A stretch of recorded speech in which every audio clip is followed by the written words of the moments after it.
For the first time today, The Rest is Football features the best action from the past few days. Fabian Ruiz! Where Chelsea got off to a winning start. It's Enzo Fernandez! PSG brushed aside Atletico Madrid in a statement win. They're in again! Bayern Munich hit double figures. Their dominance asserted. And Lionel Messi almost made a grand entrance in his opening game. It's bending, but it's the side net. A first for podcasting as The Rest is Football Neto finds the bottom corner. enters a new era. Hello and welcome to The Rest is Football with Alan Shearer, Micah Richards and Alex Aljoe and me, Gary Lineker. The Club World Cup is now officially underway and we've seen plenty of goals and a few of the big guns flexing their muscles already. Don't forget, if you're listening to this show on Spotify, you can switch to video now and watch the goals and best bits of the action. Of course, if you're already watching on YouTube or DAZN, you can sit back, relax and enjoy the games as we go. Before we get into all the action though, and I'm going to ask you all how you're doing in just a second, but I just need to do something quickly. About 3 months ago, I left my wallet in the back of a black taxi. And I thought, overnight, left it. And then I thought, I'll wait till the morning before I cancel my cards. And I woke up the next morning, came down the stairs, and my wallet had been pushed through the letterbox. So that was yes, thank you very much. So 3 months later, my son George orders a taxi from home and he comes outside. I see George out the house and the taxi driver says, "Hey Gary, did you get your wallet back?" I went, "It was you." I said I was trying to find out who it was on my history and all that sort of stuff, but I couldn't. I just wanted to say thank you. He said, "No, I don't want anything. I said, "Okay, well, you're taking George now." I said, let me give him something to give you a big tip with. He went, "No, absolutely not." He said, "All I want is a mention on The Rest is Football." So, Jim, the Fulham fan, thank you very much indeed. What I would say to Jim was he's seen more than we have because we never seen your fucking wallet. Oh, very good form. How are we all doing? Great, we are. I'm great. I'm happy. Everything's good. What country are you in now? Let me look out the window.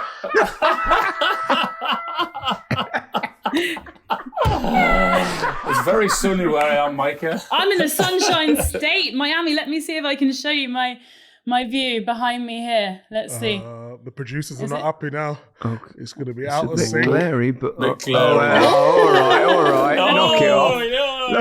Look at the swimming pool there. Is that a swimming pool? No, Is that it's the harbour. It's the harbour. Yeah. I'm in Bal Harbour. It's beautiful here. I'm relocating lovely. to Miami. I've decided. Never leaving. How many games have you been to, Alex? 2 games so far. The opener into Miami, Ahly. Ahly, is it? Ahly, yeah. That's how we say it. Okay. And then Hard Rock Stadium, Boca Juniors, Benfica, which was probably the game of the tournament so far. It was brilliant. Never mind the game of the tournament, Alex. I hear rumours that you've been on the beach with the Boca Junior fans. I think in another life, I want to be a Boca Juniors fan and live in Argentina. They just have the most fun, don't they? Amazing. They've taken over Miami. They're everywhere you look. It felt like a home game for Boca Juniors yesterday. I think I counted on one hand the number of Benfica fans, but yeah, Boca Juniors fans everywhere. Yeah, incredible. Alex, have you been to Mamo yet? In Miami? I haven't. I can't get in, Micah. Oh, you need Big Meeks to help you out. I can certainly do that. Why didn't you say? I mentioned your name and didn't help. Never heard of him. Micah who? Did you call me my government name though, or did you call me Big Meeks? Because they're two separate people. If you said Micah Richards, I tried both. If you say Big Meeks, you'll definitely get it. No problem at all. Okay, I'll try again. It's not like when I use Alan's name in Portugal, I get straight in. There you go. You see, there's a difference, Micah. You're shining, Alan, with that sunlight just creeping through there. Look at that. Oh, God. Well, it's beautiful in England at the moment. It's gorgeous here. The sun's shining. The world's a beautiful place when it's like this. Should probably talk about some football. It's been an interesting opening to the tournament. I always thought it might be a slow start because it's something, it's new. A lot of the games are kicking off, obviously, in the daytime in quite high heat. So the energy levels are probably going to be quite low because of that. We've seen plenty of goals, as you would expect, and 1 or 2 games where, well, the fans in the stadium, there haven't been that many, probably down to, playing at midday, 3:00 on Mondays, for example. But also, I think the tournament will probably take off once it gets to certainly the knockout stage, particularly probably from the quarterfinals onwards. What's the feeling? Obviously, there are exceptions. The South American teams seem to be followed more, Alex. Yeah, definitely, as I was saying about the Boca Juniors fans. And then let's look at the game at the Rose Bowl for PSG, Atletico Madrid. That was over 80,000 there, which was absolutely incredible. So, they're big numbers. And 3 p.m. on a Monday in Atlanta, I don't think you could have expected to have that many, right? You wouldn't get that many in London. Would you watch a team at 3 p.m. on a Monday? Well, that tends to be what time we play on a football, Monday. 3:00, but not on a Monday though. That's for sure. Wouldn't you thought? I know it's for TV times across the world or in Europe, but I saw Luis Enrique was moaning about the heat for the players, and I mean that. So was Simeone. Totally understandable, isn't it? If you're going in 35, 40 degrees, whatever it is, you would think. I mean, to go out and make players play in that type of heat, it's like, really? Yeah, but then that's how hot it is in Madrid in the summer. So they are used to it. And you see them on their days off lying by the pool in that heat. They love it. It's a bit different when you've got to run 7 or 8 miles or during a game, whatever it is, isn't it? Yeah. That's always been the case a little bit, Alan, of summer tournaments. So I know this is a new summer tournament, but take, for example, even the Euros. I mean, generally, even if the Euros is in the UK, I know because they're facilitating a little bit the time zone thing with Europe, I suppose. But there's still games kicking off relatively late. So they're staggered anyway. Like in all World Cups, they're staggered. Obviously, it was hot in Qatar. I remember it was really hot in parts of Russia when it was there. In the Euros in Germany, it's a lot of hot days there. And it's something that you have to deal with, even when it's in... I suppose unless you played in the southern hemisphere, where it's obviously winter at this time of year, that's maybe something they'll look at. But, the 2 World Cups I played in, Italy was bloody boiling in June and July. Mexico was absolutely ludicrous when we played there. I mean, we were playing 42, 43 degrees centigrade. I've never mentioned that before, Mike. I can see you smirking. I was just thinking. But it is a problem for them, and it will lead to a little bit of lethargy in the games. That's inevitable. Yeah, the stadium in Atlanta, the Mercedes-Benz Stadium, it's got aircon, and they put the roof over for the Chelsea game yesterday. So that's a stadium you want to be at. Can I just ask you, Alex, what does the standard look like to you? Because obviously watching it on TV and then being at the grounds, the pace looks a little bit slower on TV, but that's understandable because of the weather that Gary's just mentioned. But in terms of the quality, how have you found the tournament so far actually being there? Because you've got a better understanding being on the ground, Yeah, well, I've been at 2 games, as I was saying so far. The opener, which was very, very different to the game that I saw last night at the Hard Rock Stadium. They were both at Hard Rock Stadium, but the Boca Juniors Benfica game was super, super high intensity, especially from Boca Juniors in that first half. But didn't see it from Inter Miami really at all in that opening game. I think Ahly should have been 3-4-0 up in the first half. They came back, Inter Miami did in the second half, but by the end of the game, I mean, Luis Suarez could barely walk. Sorry for the guy. Yeah, I really did. So they were 2 totally different games, but based on what I saw last night, it was brilliant. It was a brilliant game. Really good football. And you'd still be content with your little tip for them to get out the group? Al Ahly. Al Ahly. Did I say Al Ahly? Al Ahly. No, I think I said Al Ain. I said Al Ain. Get it right, Baldy. Oh, I apologise. Yeah. Apologise. Yeah. Okay. No, who did I said Palmeiras and Porto to go through from Group A. Yes. And then they drew. It's all even in that group. So all to play for in Group A, guys. The Boca Benfica game was probably apart from obviously PSG Atletico, which was always going to be an incredible game, and PSG just carried on from where they've left off in the Champions League final. I mean, battering Atletico 4-0 after beating Inter 5-0. I mean, it just shows you've not been laying on the beach, have they, after their success. And the interesting thing I thought was that it was quite interesting, wasn't it, that the 2 players that came back against them were both Argentinian, wasn't the goal scorers, Di Maria and obviously Otamendi as well, who kind of let's say, celebrated quite the. Did you see the game though in the first half? The intensity of that game was on TV. It looked madness. But Boca, they're so aggressive. The most aggressive team I think I've watched in the last 3 or 4 years. And the tactics-wise, it was basically press, like knock it long and then try get up the pitch. But the first goal that really scored worked really well in terms of it come from long, there's a little flick on and then it went wide and then you're thinking, how is he going to get out of this? A cheeky little nutmeg. But the movement from the striker in there, I don't even know how to pronounce his name. It's Montiel. Is that all right, guys? Montiel. But the move sounds good to me. The movement was sublime. The pass was excellent. And I thought, oh, yes, this team's got a bit. And then they go 2-0 up. But there was a part of me that said, someone's going to get sent off. They can't keep playing this way and the referee not give him a red card. And in the second half, Still in play.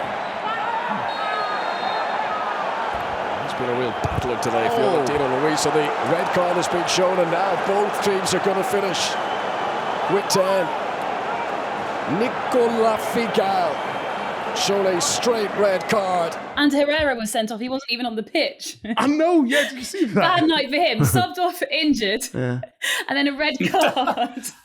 Fun to forget for him. But it was great. It was a brilliant game. Una cosa, Alex. Te he visto hablando español también. Muy bien. Que bien hablas, Gary. I saw you on social media doing an interview with someone, and I thought, pretty impressive Spanish. We could do the next pod in Spanish if you want. We'll get Trent on instead of these two. Yeah, can Muppets. I just say, his Spanish was pretty good, wasn't it, boys?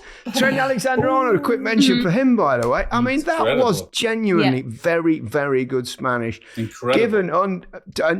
There's pressure on him there as well not only to deliver it, and he certainly didn't look like he was reading it from some script. And even if he was reading it, his pronunciation was really good, wasn't it, Alex? Yeah, it was so good. And I just want to defend him because I think I wrote on social media I'm really impressed by this. And then got so many comments below saying, he's only been learning for the last 5 years. And look, okay, even if he had been learning for the last 10 years, honestly. but to stand up and speak in Spanish, to even speak in English at one of those things is intimidating, right? You've got Florentino Perez sat in front looking at you.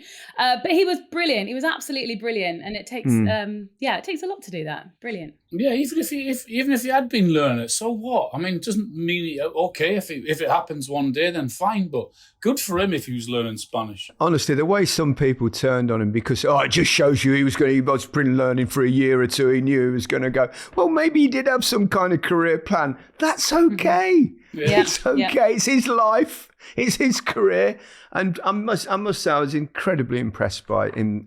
That takes a lot. That's been a lot of effort. You've got players that have been there for years, like Gareth Bale, that never did a single interview in Spanish. No, exactly. So well done, Trent. Well done, Trent. Impressionante. Alex, parle italiano, Alex? Sì, parlo italiano. Okay, italiano. How many languages do you speak, Alex? 5. Oh, sorry, 6. 5. Geordie, 6. 6.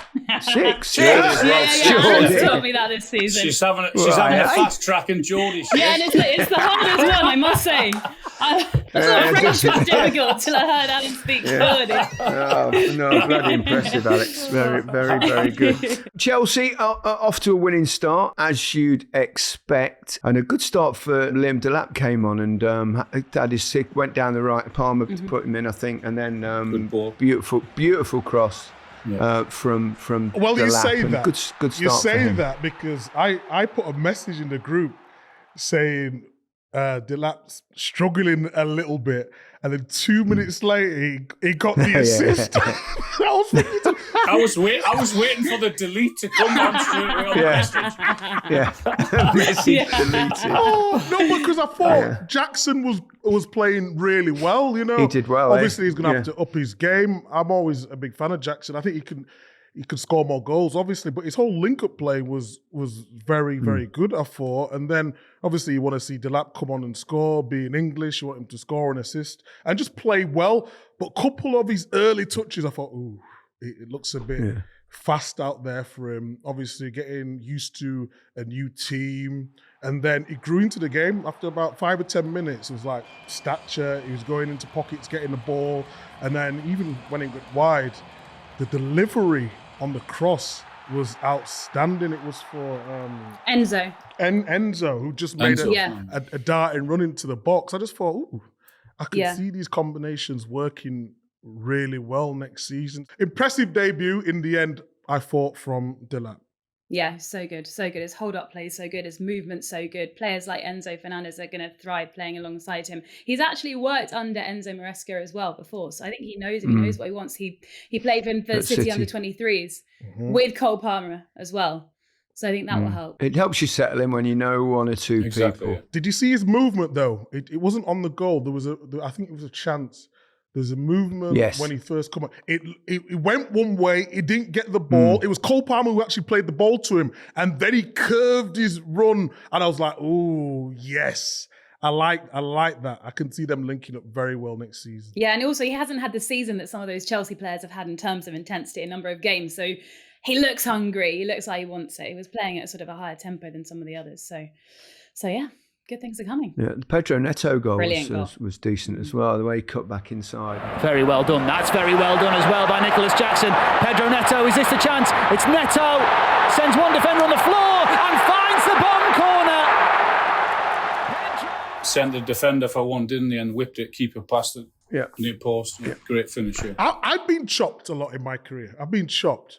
But it was so obvious what he was going to do. It was so the defender overcommitted. I was thinking, you know what he wants to do. And the body weight's going one direction. But I have to agree with you in terms of the way he chopped it. And then he normally likes to go for the far post, doesn't it? But he tucked it in near post. Really, really good finish. And what's interesting is Madueke likes to play on the right. And so does Neto. And through the season, it was chopping and changing.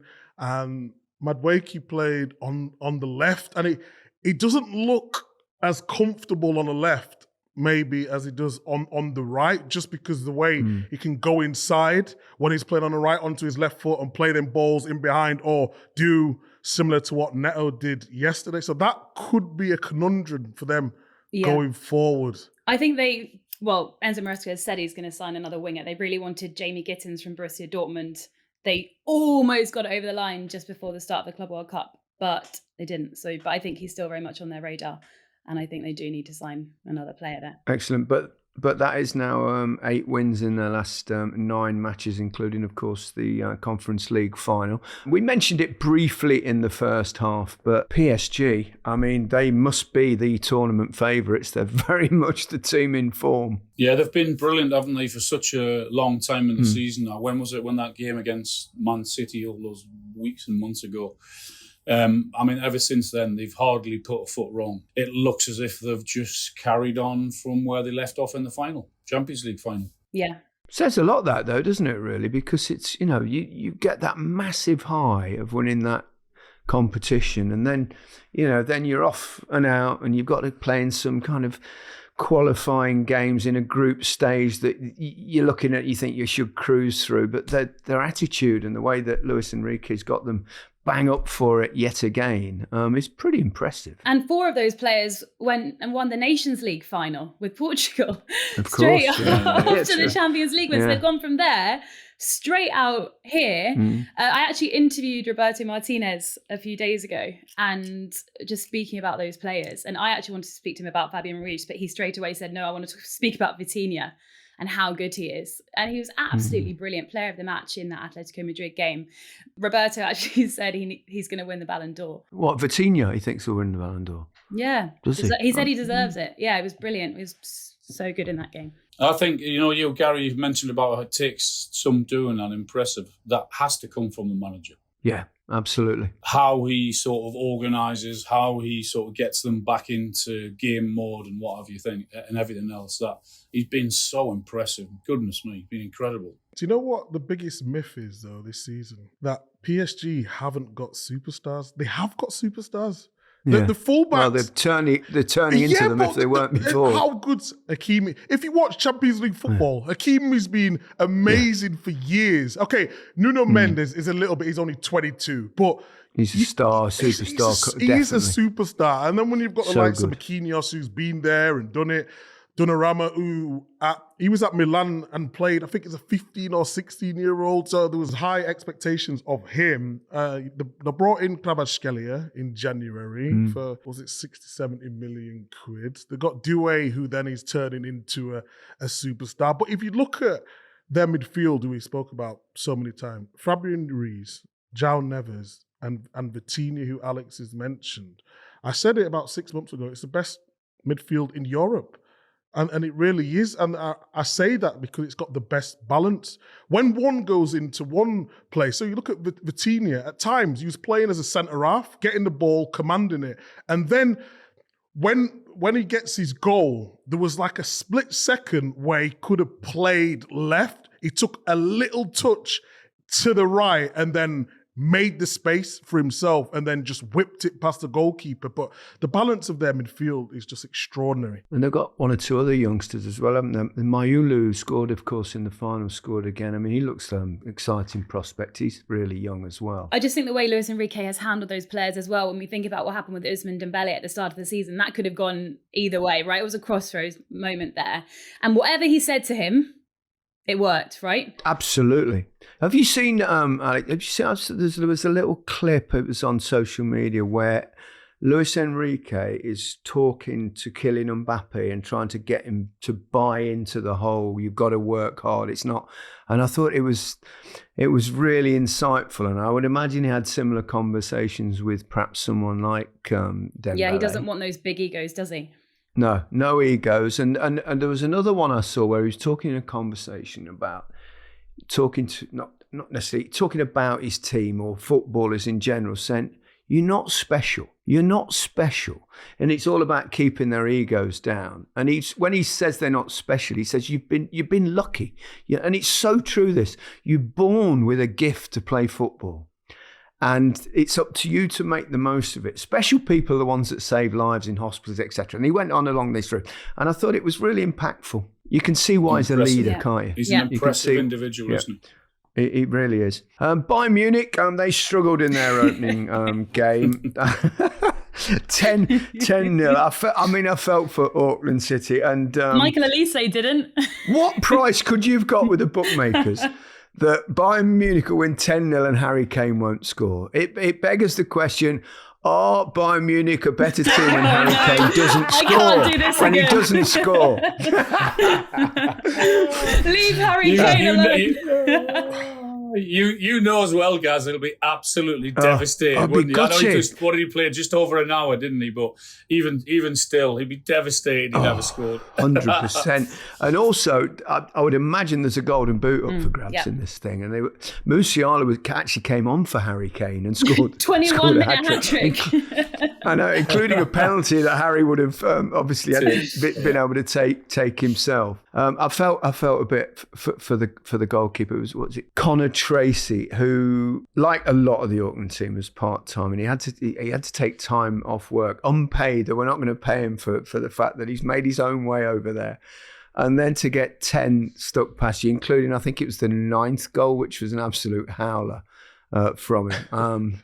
He works in a kind of warehouse for veterinary surgeons, and I did feel for him. There were a couple of others, weren't there? I mean, the plumber looked absolutely drained at half time. Oh, and the electrician was shocking. That's all I'm going to say. Oh my God. That's so good. It might make them value their day jobs a bit more, when they go back. I could be getting hammered 10-0 by Bayern Munich. Life's good. Yeah, let me get back to unblocking your Exactly. load. Oh my God. But there's two sides to it there. I think it's a great day out for them, but in terms of credibility for the tournament, I mean, it doesn't look good, does it? I said I've been a fan of the format. I think everyone deserves a chance. I'm a little bit on the fence in terms of, we've said it, too many games. but it's actually been quite enjoyable to watch the likes of Boca. Yeah. Because I'd never watched them live before, just because the time zone. So I think it's a good thing. But in terms of if people want to take this tournament seriously, I think that needs to be looked at. And I know it goes off the last 4 years of how you've done. That's how you get into the tournament. Well, certain areas have certain amount of teams in, don't they? And I suppose, I mean, we have it. Yeah, but don't you want we? it to be competitive. 10-0 to, if I get 4, I get 5, Yeah. but 10, Yeah. 10's too much there. And if someone without an open mind looks at it and saying, Auckland have beat 10-0, it's just like, I'm not tuning. But actually, if you watch the tournament, it's actually been very, very good. If people approach it with an open mind, then it's been a great watch so far. I've loved every minute of it, you know? But the bad news for Auckland City now is that Benfica and Boca Juniors need to try and score as many goals against them as possible. So it could get worse. Well, maybe not worse than 10-0, but still. Tell us what it was like watching Inter Miami and Messi in the opening. Yeah. I know there was no goals in the game, and you said, and I noticed as well, that they were largely outplayed, particularly in the first half. Inter Miami, the keeper saved a penalty as well, of course, didn't he? Yeah, that was Trezeguet. But Messi went close at the end. Great delivery, it's hit the woodwork. Well, that opening game was amazing. They had an opening ceremony as well. I don't know if you saw it. Fireworks, French Montana performing. Do you know French Montana? Micah will know. We do, Alex. not the old fogies, no. Then the players came out one by one. Beckham was there. Sorry. Sir David Beckham was there. David. I congratulated him on his knighthood. And asked if he remembered me from years ago when I interviewed him at Real Madrid. He said yes, but jury's out. He was lying. He was definitely lying. Knights don't lie, Alex. He said no. Knights of the realm do not lie. Text him. I can text him for you, Al. I can text him for you. No problem. Yeah, okay. no problem. Get him to get me in at MoMA. Listen to him, I can text him for you. What a knob he Guys, is. I just roll in the highest of circles now. Micah, not you, Sir David. Micah, not you. He might have changed his number now. He's a knight. Get rid of people like Micah. Oh, Filter yes. them out. Cull them. But no, the game, the football. Inter Miami definitely grew into it, but as I mentioned earlier, Al Ahly should have really been 3-4-0 up. There were so many Al Ahly fans there, by the way, which was strange because obviously being in Miami, I know it wasn't at that stadium, you thought it would be full of Inter Miami fans, but it was full of Al Ahly fans. Big shout out to the player of the match, which was Oscar Ustari, the 38-year-old Argentinian goalkeeper into Miami. He made some brilliant saves, saved Trezeguet's penalty, and really, really kept them in the game. But yeah, I don't think Inter Miami have enough to go through. It would have been a magical moment, the Messi. I'm not a cross come shot, but right into the top corner. Keeper actually got a finger on it, knocked it onto the bar. It was do you think he meant that? Was he trying to score? I was actually sat behind the goal. I've got it on my phone. If it were anyone else, I would say it was definitely a cross, but because it was Messi, I think he's actually probably meant it. His free kick wasn't bad either. That was close, wasn't it? Oh, very close. Yeah. Just flicked the outside the post, didn't it? Yeah. We'll see more of Inter Miami and the other teams. We've got Manchester City coming up, which we'll discuss in the next episode. Real Madrid as well, of course. They play Al Hilal on Wednesday, so lots to look forward to. And don't forget, you can watch all the FIFA Club World Cup free on DAZN. Sign up now so you don't miss any of the action. But for the rest is football. That's it for this episode. So goodbye from me. Goodbye from me. Goodbye from me. Goodbye from me.